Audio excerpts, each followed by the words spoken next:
Hi everyone, and today I'm going to tell you how can you solve question number 4 from exercise 8.1 class 9th की।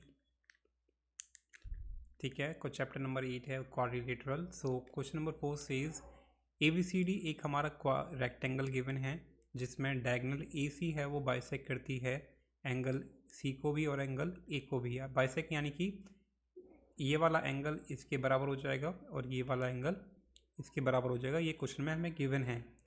ठीक है, तो हमें show करना है कि जो ABCD है ये रेक्टेंगल नहीं स्क्वायर है, और दूसरा जो BD है ये भी बाइसेक्ट करता है हमारा एंगल B को एंड एंगल D को एज वेल।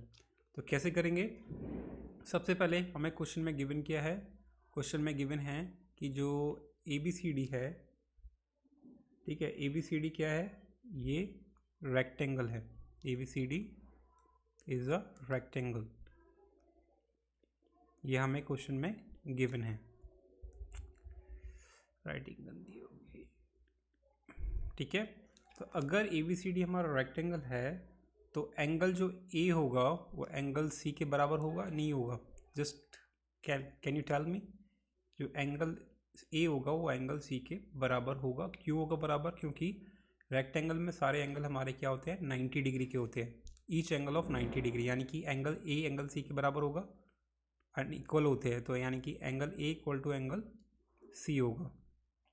ठीक है, तो एंगल A बराबर एंगल C के है तो हाफ ऑफ एंगल A बराबर होगा हाफ ऑफ एंगल C के।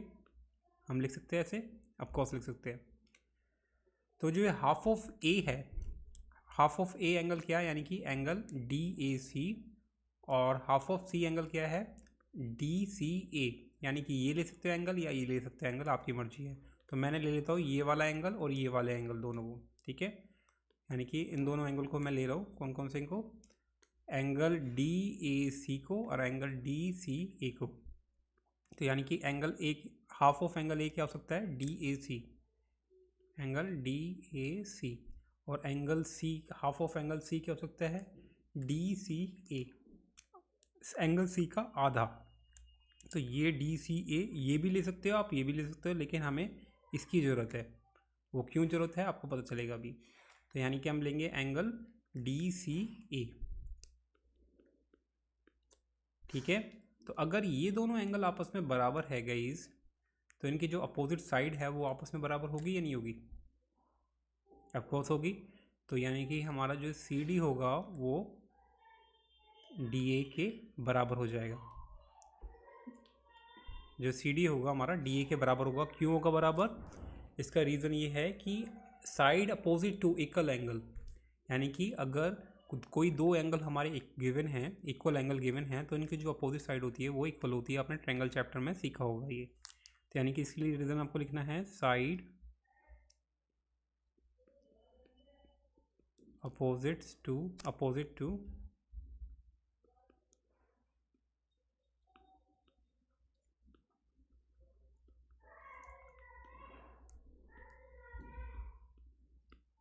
Are equal. ठीक है, तो अगर CD इक्वल टू है AD DA के इक्वल हो गया, और क्योंकि ये रेक्टेंगल है तो इनकी अपोजिट साइड इक्वल होंगी, तो हम कह सकते हैं कि जो AB होगा वो CD के बराबर होगा, AB बराबर होगा CD के, एंड BC बराबर होगा AD के। ठीक है, इसको इक्वेशन आप मान लेते हैं इक्वेशन 1 और इसको इक्वेशन मान लेते हैं 2। तो जैसे ही ये दोनों इक्वेशन हैं, इसको अगर हम कंपेयर करेंगे फ्रॉम इक्वेशन 1 एंड 2, तो आप देखोगे चारों साइड है ना वो आपस में बराबर है। एग्जांपल दूँ मैं आपको, जैसे CD इक्वल टू, अगर इक्वेशन 1 ले लेता हूँ, CD इक्वल टू DA, और CD किसके इक्वल है? AB के, तो CD इक्वल टू AB हो जाएगा। एंड DA किसके इक्वल है? DA इक्वल है AD यानी DA। बात एक है DA किसके इक्वल है? BC के। तो आप देखेंगे चारों साइड इक्वल हो चुकी है। अगर चारों साइड इक्वल है तो वो क्या बन जाएगा? रेक्टेंगल नहीं, अब वो हम उसे स्क्वायर भी कह सकते हैं। स्क्वायर क्या होता है? जिसकी चारों साइड इक्वल होती है, तो हम कह सकते हैं।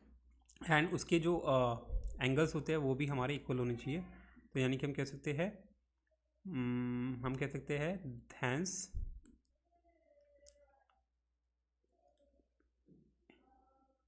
ABCD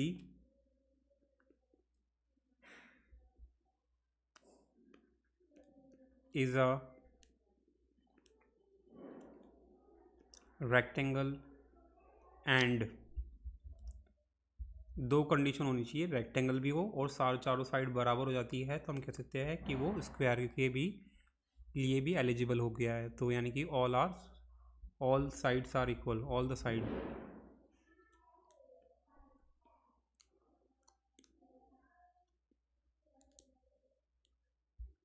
तो हम कह सकते हैं therefore ABCD is a square. ठीक है, तो ये हो गया। अब नेक्स्ट क्या हमें प्रूफ करना है कि जो हमारा BD डायगोनल है एंगल D और B को भी बाइसेक्ट करता है। तो उसके लिए हमें क्या करना होगा, हमें सबसे पहले ज्वाइन करना होगा। आपने सपोज ज्वाइन कर दिया है, ठीक है। तो अब क्या करेंगे, हम इसमें लेंगे अब हम क्या करेंगे, इस सेकंड वाले पार्ट को प्रूफ करने के लिए जैसे कि हमें पता है कि ये एक स्क्वायर प्रूफ हो चुका है, अभी हमने ऊपर प्रूफ किया स्क्वायर है, तो इनकी चारों साइड बराबर होगी। तो हम इसमें दो साइड लेने वाले हैं, BC एंड CD। अगर मैं इन दोनों साइड को ले लेता हूँ, BC एंड CD, ये आपस में बराबर होगी, तो BC इक्वल टू CD। तो अगर ये दोनों साइड आपस में बराबर है, ये वाली साइड आपस में बराबर है, तो इनके जो अपोजिट एंगल होंगे वो इक्वल होंगे। ठीक है, तो यानी कि एंगल CDB या BDC, एंगल CDB इक्वल होगा एंगल CBD के। और इसका रीज़न देना है आपको, एंगल अपोजिट टू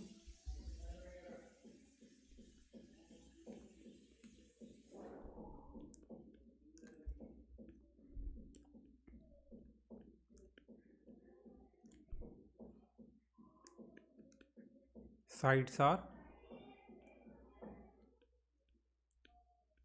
इक्वल। ठीक है, सो सेम रीज़न गाइस हमने पिछले पार्ट में भी दिया था, लेकिन उसका अपोजिट रीज़न था। उसमें हमारे side opposite to equal angle are equal. ऐसे ही ये रीज़न है, इसका थोड़ा उल्टा ही, ये उल्टा है। इसमें angle opposite to equal sides are equal, यानी कि अगर कोई हमारे पास ट्रायंगल दे रखा है, तो अगर उसमें हमें दो साइड गिवन इक्वल दे रखी है, ये वाली साइड इसकी इक्वल है, तो इसके जो अपोजिट एंगल होंगे वो भी इक्वल हो जाएंगे। ये थ्योरम है हमारे से चैप्टर ट्रायंगल चैप्टर की। ठीक है, तो इसमें एक सेकंड एक्सरसाइज है, वो पूरी इसी कंसेप्ट पे बेस्ड है। तो आपने ये वाली एक्सरसाइज करी होगी तो आपको पता होगा।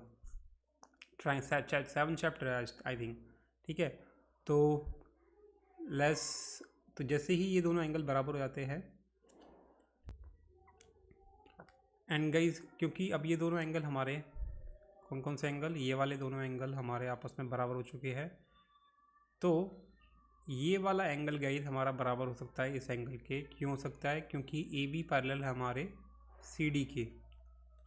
तो हम कह सकते हैं कि अगर दो लाइन पैरेलल होती है, तो अगर वो Z बनाती है कुछ इस तरीके से, तो ये वाला जो एंगल होता है इस एंगल के बराबर हो जाता है, एंगल 1 एंगल 2 के बराबर हो जाता है, अगर ये दोनों लाइन पैरेलल है। इसको कहते हैं हम अल्टरनेट एंगल्स। ठीक है, तो जब भी आप इन दोनों के एंगल्स को इक्वल दिखाएंगे, तो उसके साथ में आपको रीज़न देना होगा अल्टरनेट एंगल्स। ठीक है, ये आपने पढ़ा हुआ चैप्टर, ये 8th क्लास में आपको क्वाड्रिलेटरल चैप्टर में सीखा होगा आपने ये।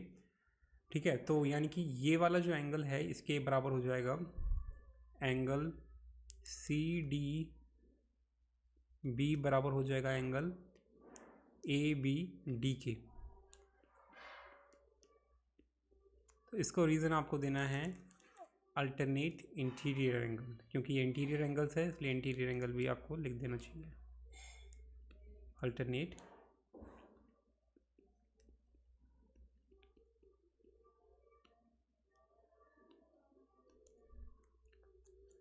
नाउ।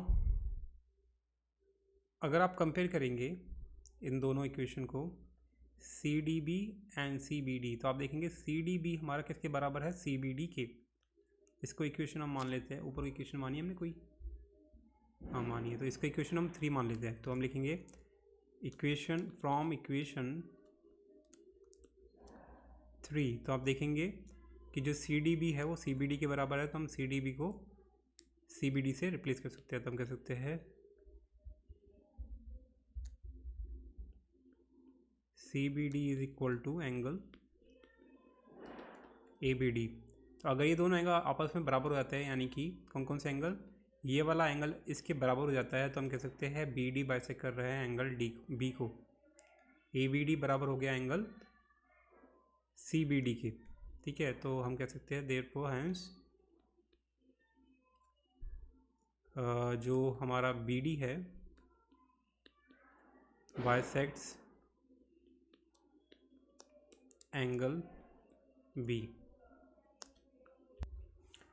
तो अब सेकंड, अगर हमें शो करना है कि बी डी बाइसेक्ट करता है एंगल डी को भी, तो उसके लिए हमें क्या करना होगा, इसमें भी हमें अल्टरनेट एंगल्स को यूज़ करना होगा। यानी कि अब ये वाला जो एंगल है हमारा एंगल सी बी डी, वो इक्वल होगा हमारा एंगल इसके एंगल ए बी डी के, ठीक है, ए डी बी के, इस एंगल के, क्योंकि इसमें भी हमारा जी बन रहा है इस तरीके से, क्योंकि बी सी हमारी पैरेलल है ए डी के और हमारा जी बनना है ऐसे कुछ। तो हम कह सकते हैं कि ये अल्टरनेट एंगल्स है और अल्टरनेट एंगल्स इक्वल होते हैं। तो हम कह सकते हैं कि also angle C B D equal है एंगल किसके, ए डी बी के, एंगल ए डी बी के। इसका भी रीज़न आपको देना है अल्टरनेट इंटीरियर एंगल,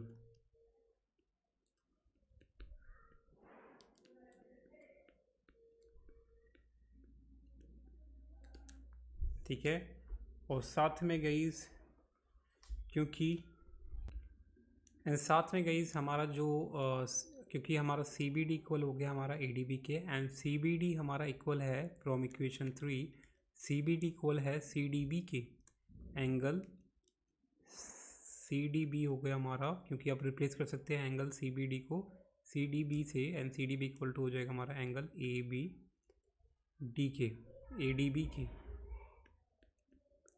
तो जैसे ही ये दोनों एंगल आपस में बराबर हो जाते हैं, तो हम कह सकते हैं जो हमारा बी डी है ये बाइसेक्ट करता है एंगल डी को एज वेल। तो हम कह सकते हैं देयरफॉर और हैंस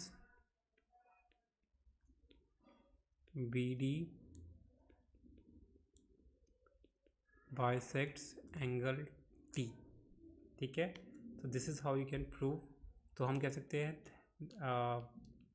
या B D bisect D angle D and angle B also, ठीक है। दोनों को हमने प्रूव कर दिया, यहाँ भी प्रूव कर दिया एंगल बी के लिए और एंगल डी के लिए यहाँ प्रूव कर दिया। Fine, so this is how you can approach this question. Hope you like it guys, and yeah, subscribe for more video till then.